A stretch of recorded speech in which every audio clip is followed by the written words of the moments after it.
አድዋ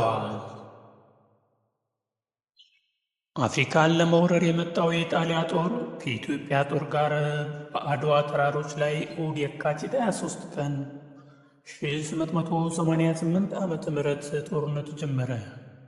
ጦርነቱም ከንጋቱ 12 ሰዓት ጀምሮ እስከ ማታ ጊዜያት ቆይቶ በኢትዮጵያውያን አሸናፊነት ተጠናቀቀ።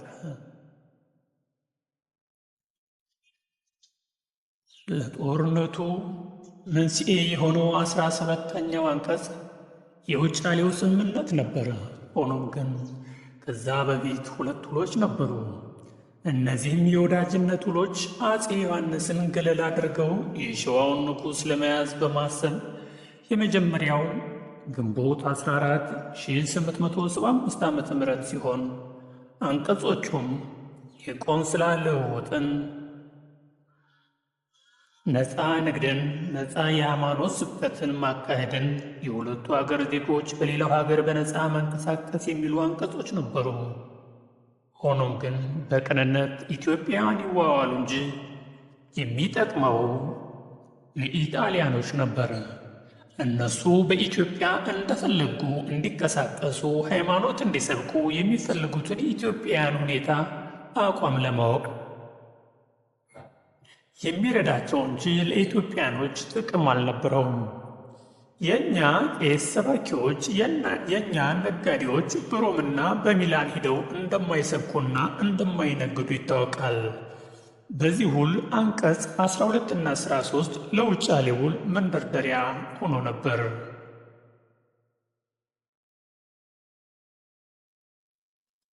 ሁለተኛ ውል ደግሞ ጣሊያኖች በዶጋሊ ጦርነት በራስ አሉላ አባ ነጋ ተሸንፈው የበቀል እርምጃ ለመውሰድ በሚዘጋጁበት በ1880 ዓመተ ምህረት ነበር። ያን ጊዜ እንዳሁኑ አፄ ዮሐንስ እና ልጃቸው ራስ መንገሻ እንዲሁም የሸዋው ምኒልክ ሰዎች እርስ በርስ ጦርነት ላይ ነበሩ። ጣሊያንም ከአሉላ ዱላ በኋላ በአንቶኖሊ አማካይነት ሁለተኛውን ውል ተዋዋለ። ይህም ውል የብልጠት ውል ነበር።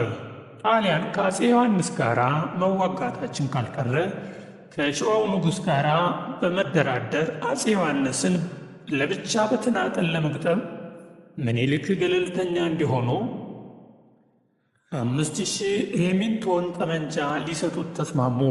ምኒልክም የሰጡትን መሳሪያ በእነሱ ላይ ላያዞር፣ እነሱም የኢትዮጵያን ግዛት ላይ ነኩ ተባብለው ነበር። ሆኖም ግን ጣሊያኖች የኤርትራን ቆላማ አካባቢ እስከ መረብ ድረስ እየተቆጣጠሩ መጡ። ግዛቱም የራሳቸው እንደሆነ የሀገሩ የበላይ ገዥ እነሱ እንደሆኑ የሚያሳይ በሆነ መልኩ ነበር ከኢትዮጵያ ጋር የውል ስምምነት እስከ ማድረግ የደረሱት። ይህን የሁለተኛውን ውል ከምኒልክ ጋር ያደረጉት የመረብ ምላሽ ገዥ የሆነው የአፄ ዮሐንስ የጦር አበጋዝ ራስ አሉላ አባ ነጋ የኢትዮጵያን ምድር ለያዙት ጣሊያኖች ደጋግመው እንዲለቁ ደብዳቤ ቢጽፉም ምላሽ በማጣታቸው ጥር 20 ቀን 1879 ዓመተ ምህረት ሰሐጤ ላይ መሽጎ የነበረውን የጣሊያን ጦር ገጥሞ ምሽጉን ማፍረስ ሳይችል ብዙ የአሉላ ወታደር ስላለቀ ወደ ኋላ አፈገፈገ። ጣሊያን ከ300 በላይ የሀገሬውን ባንዳና የራሱን ጦር ይዞ ነበር። አሉላም የሰዓቴን ምሽግ ትቶ ወደ ዶጋሊ ወርዶ ሰፈረ። ማጆር ቦሪቲ እንደተከበበ ስንቅና ጦር እንዲላክለት ለጄኔራል ጂኒ ላከ።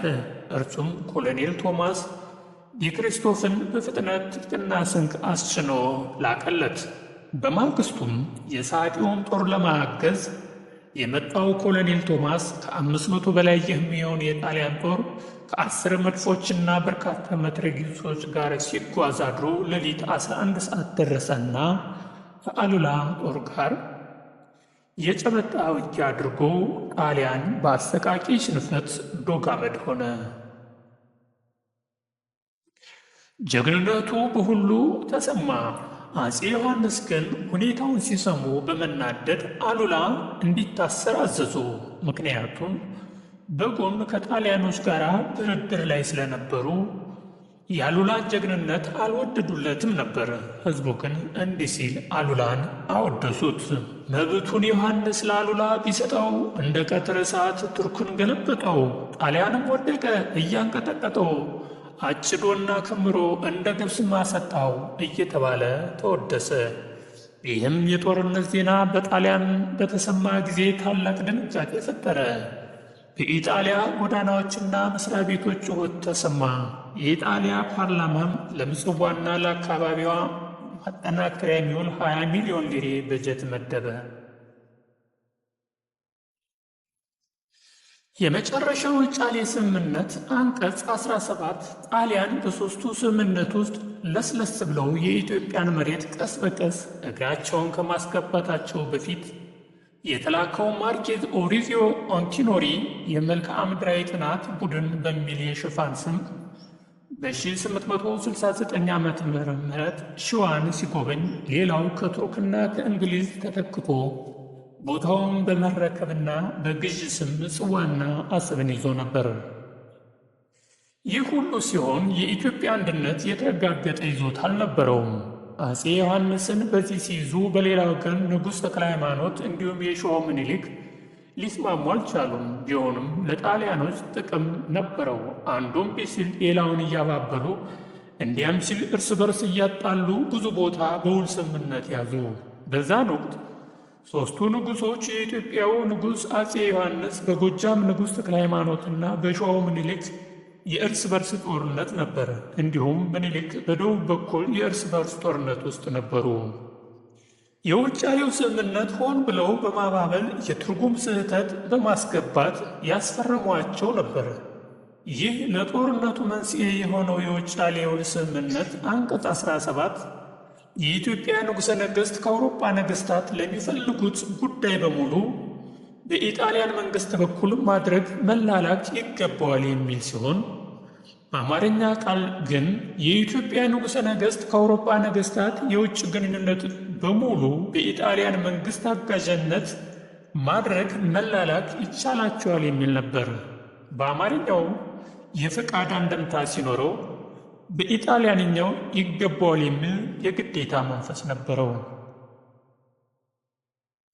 ይህም ለኢጣሊያ መንግሥት ከራሻ በቀር ኃያላኑ መንግሥት ሁሉም የውጫሌ ውል ሥልጣን ሰጥቶኛል የሚለውን ሥልጣን ዕውቅና ለመስጠት ደፋ ቀና እያሉ ነበር። በሀገር ውስጥ ደግሞ በሰሜን ከአፄ ዮሐንስ ጀምሮ ቦታዎችን በማስፋፋት በማደላደል በደቡብ ንጉሥ ምኒልክን በአንቀጽ 17 በጣሊያንኛ ትርጉሙ እንዲቀበል አንቶኖሊ በዲፕሎማሲ የጣሊያን መንግሥት ወክሎ አዲስ አበባ ገብቶ በንጉሡና በመኳንንቱ ፊት ቀርቦ አንቀጽ 17 የያዘውን ይህን ስምምነት እንድትቀበሉ፣ እምቢ ካላችሁ ግን ጦርነት መነሳቱን እንድታውቁ እያለ ድምፁን ከፍ አድርጎ ሲያስፈራራ እቴጌ ጣይቱ በንዴት ተነስተው እኛ ለራሳችን እንበቃለን፣ የእናንተን የበላይ ጠባቂነት አንፈልግም፣ አንፈራችሁም አሉ። አንቶኖሊም መለስ ብሎ የምንገጥመው እኮ ጦርነት ነው፣ ወንዶቹ በሆነላቸው እንኳን ሴቲቱ ሲላቸው እኔ ሴት ነኝ፣ ጦርነት አልፈልግም፣ ግን እንዲህ መሳዩን ውል ከመቀበል ጦርነትን እመርጣለሁ። የኔን ሴትነትና ያንተን ወንድነት የሚለካው እዚያው ጦር ሜዳ ነውና እንዳትቀር ብለው አሳፍረው ላኩት። ንጉሥ ምኒልክም በየካቲት ወር 1885 ዓመተ ምህረት የውጫሌን ውል ሲሽሩ ጣሊያኖች የሀገሩን ተወላጅ በማባበልና እንዲያም ሲል በጉልበት የሀገሩን ሁኔታ ካወቁና ከተደላደሉ በኋላ የኤርትራ ገዥ የሆነው አንቶኒዮ ባልዴሴራ የአካባቢው ሰዎች ወደ ራሱ አሸፍቶ ለጦርነት ተዘጋጁ። መስከረም 1888 መረብን ተሻግረው ትግራይን ወረሩ። ንጉሥ ምኒልክም ዙፋናቸውን ለአጎታቸው ለራስ ዳርጌ አብረዋቸው የደቡብ ሹማምንት እነ አባ ጅፋር እንዲጠብቁ አደራ ሰጥተው ለማይቀረው ጦርነት የክተት አዋጅ መስከረም 7 ቀን 1888 ዓመተ ምህረት ለሕዝቡ የክተት አዋጅ አስተላለፉ። ልዑል እግዚአብሔር በቸርነቱ እስካሁን ጠላት አጥፍቶ አገር አስፍቶ አኖረኝ። አሁንም ሀገር የሚያጠፋ ሃይማኖት የሚለውጥ ጠላት ልዑል እግዚአብሔር የወሰነልንን ባሕር አልፎ መጥቷል። እኔም የሀገሬን ከብት ማለቅ የሰውን መድከም አይቼ ዝም ብለው እያለፈ እንደ ፍልፈል መሬት ይቆፍር ጀመር። አሁን ግን በልዑል እግዚአብሔር ረዳትነት ሀገሬን አሳልፌ አልሰጠውም። የአገሬ ሰው ከአሁን ቀደም የበደልኩህ አይመስለኝም። አንተም እስካሁን አላስቀየምከኝም። አሁንም ጉልበት ያለህ በጉልበትህ፣ ጉልበት የሌለህ ለልጅህ፣ ለሚስትህ፣ ለሃይማኖትህ ስትል በሐዘን እርዳኝ። ወስልትህ የቀረህ እንደሆነ ግን ኋላ ትጣላኛለህ። አልተውህም። እግዝእትነ ማርያምን ለዚህ አማላጅ የለኝም። ዘመቻውም በጥቅምት ወር ነውና የሸዋ ሰው እስከ ጥቅምት እኩሌታ ድረስ ወረኢሉ ከተህ ላገኘህ። ከዚህ የክተት አዋጅ በኋላ ወደ ወረኢሉ በአራቱ መቅጣጫ ወደ ሰሜን ዘመተ። ጦር ያላከ የሀገሪቱ ክፍል አልነበረም። የሁለቱ ሀገራት የጦር አሰላለፍም የሰለጠነ የጦር መሳሪያ የታጠቀው በኢጣሊያ በኩል በጄኔራል ባራቶሪ አዝማችነት 20 ሺህ ወታደር ከ60 በላይ መድፍና ልዩ ልዩ መትረጊሶች የእጅ መሳሪያዎች ይዞ በአራት ጄኔራሎች ከአስመራ ተነስቶ ትግራይ ከዛም አምባላጌ ቀጥሎም ከመቀሌ ወደፊት ገሰገሰ። በኢትዮጵያ በኩል ደግሞ አጼ ምኒልክ ከእቴጌ ጋር እንዲሁም በአንድ ንጉሥ በ7 ራሶች በአንድ ዋግ ስዩም በአንድ ፊት አውራሪ አዋጊነት ከ70 ሺህ በላይ ጦር አሰልፎ ወደ ትግራይ ወደፊት ገሰገሰ። የመጀመሪያውም ጦርነት በአምባላጌ ላይ ኅዳር 28 ቀን 1888 ዓመተ ምህረት ሆነ። የኢትዮጵያ ጠቅላይ ጦር አዛዥ ራስ መኮንን የጣሊያንን ጦር መሪ የሆነውን ሻለቃ ቶዞሊን ለቀው እንዲወጡ እየተደራደሩ እያለ የግንባር ጦር መሪው ፊት አውራሪ ገበየው ሕመሙን ችሎ ሰራዊቱን እየመራ ኅዳር 29 ቀን የአምባላጌን ዳገት ወጥቶ የጣሊያን ጦር ድል አደረገ። ለ2 ሰዓት በቆየው በዚህ ጦርነት ቶዞሊም ሞተ። የጣሊያ ጦርም ተበተነ። ሁለተኛው የመቀሌ ጦርነትም ከአምባላጌ ሸሽቶ ያመለጠውን ጨምሮ በእንዳ ኢየሱስ ጠንካራ ምሽግ ይዞ ነበረ። በንጉሠ ነገሥቱ የሚመራው ጦር ምሽጉን ለመስበር ሞክሮ ስላልሆነለት ጦሩን ከቦ ድጋፍና ስንቅ እንዳያገኝ አገደው። ራስ መኮንንም ለኮሎኔል ጆሴፔ ጋሊያኖ ይህን የያዝከውን ስፍራ ለቀህ ወደ ኋላ እንድትመለስ በወዳጅነት አሳስብሃለሁ፣ ካለዚያ ግን የማጆር ቶዞሊ ዕድል እንዳያገኝህ ብለው ላኩበት። እሱ ግን ለመልቀቅ አልቻለም።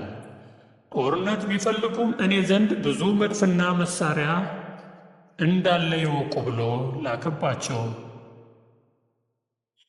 የእቴጌ ጦርም ጣሊያን ውሃ ያገኝበት የነበረውን የውሃ ምንጭ ዘግቶ ይዞባቸው ስለነበር ተቸገሩ። ከመሸገበት ሆኖ ለረጅም ሰዓት ቢዋጋም በውሃ ጥም ምክንያት ምሽጉን ሊለቅ ተገደደ።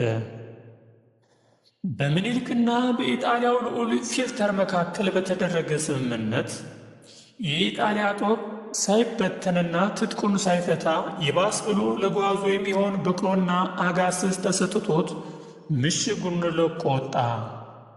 ምኒልክ በዚህ ውሳኔያቸው ብዙዎቹን ግራ ያጋባ ድርጊት ሲሆን የጣሊያኖችን ልብ በልቶ ጦርነቱን በሰላም ለመጨረስ ያሰበ ቢመስልም ጣሊያኖች ግን ጭራሽ ተጠናከሩ እንጂ ምንም የተለወጠ ነገር አልነበረም። ከዚህ ላይ አንዳንድ ጸሐፊዎች ምኒልክ በዚህ ስምምነት በርከት ያለ መድፍና የጦር መሳሪያ ለማግኘት ችለዋል ይላሉ። ከአምባላጌና ከመቀሌ ጦርነት በኋላ ሁሉም ጉዟቸውን ወደ አድዋ አደረጉ። የኢትዮጵያ ጦር የኢጣሊያ ጦር ከምሽጉ ወጥቶ ጦርነት የሚጀምርበትን ቀን ይጠባበቅ ጀመር።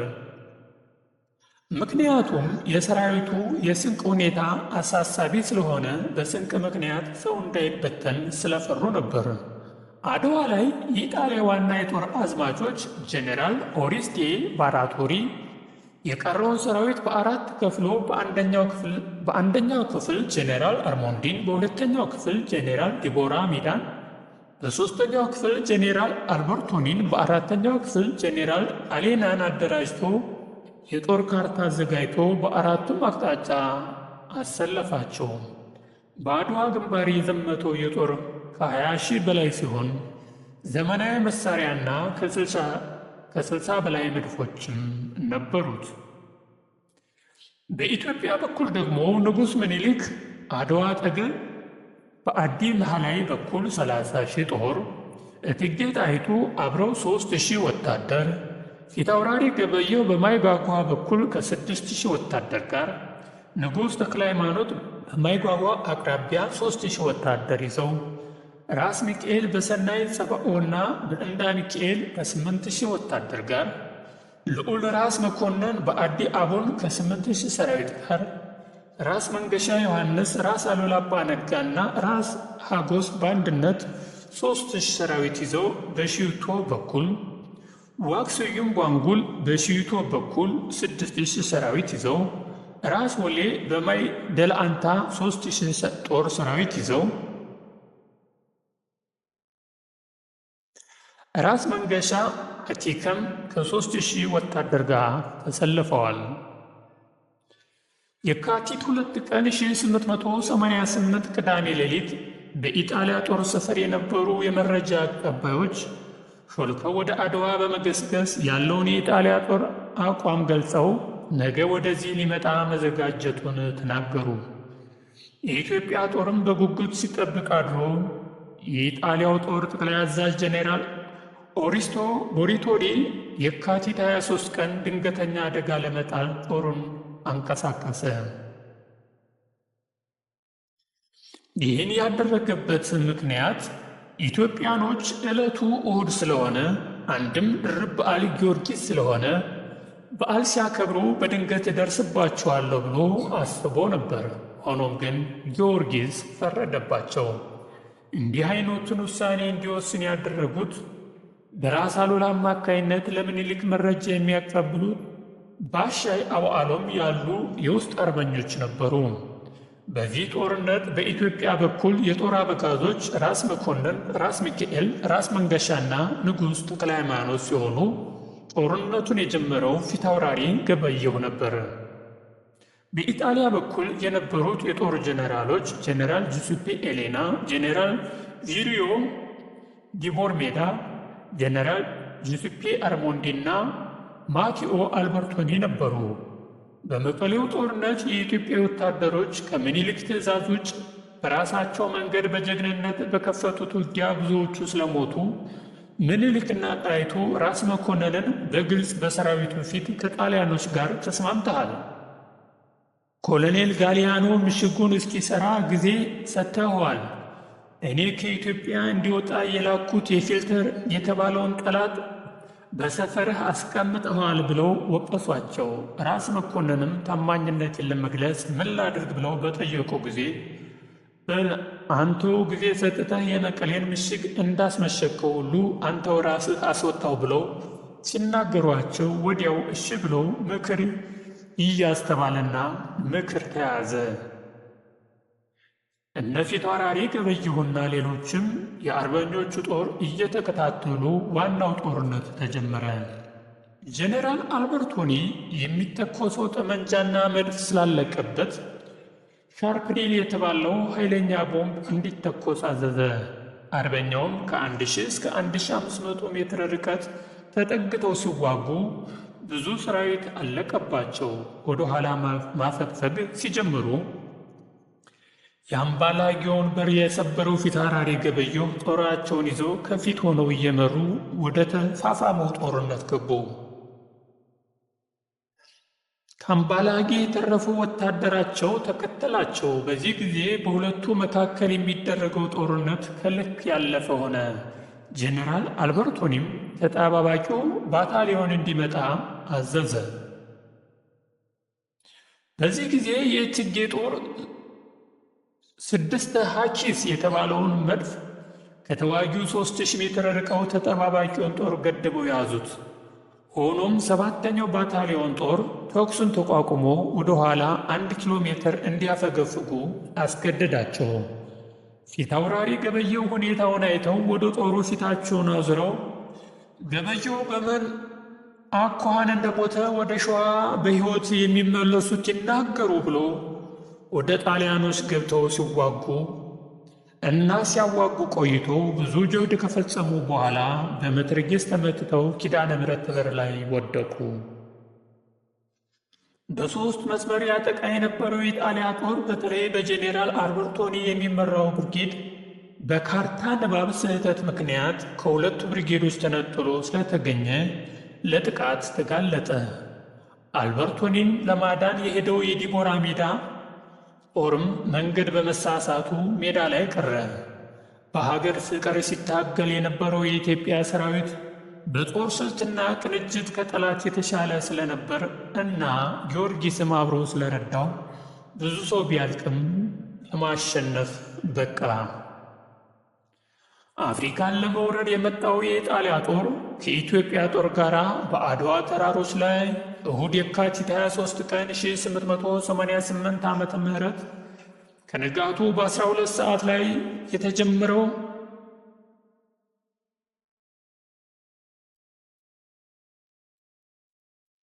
ጦርነት ቀኑን ሙሉ ውሎ ወደ ማታ ድሉ ሙሉ ለሙሉ ለኢትዮጵያውያን ሆነ። በኢትዮጵያውያን አሸናፊነት ተጠናቀቀ። በጦርነቱም ከወራሪው ጠላት በኩል 7000 ወታደሮች ሲሞቱ ከ1500 ቆስሎ በኢትዮጵያውያን አሸናፊነት ተጠናቀቀ።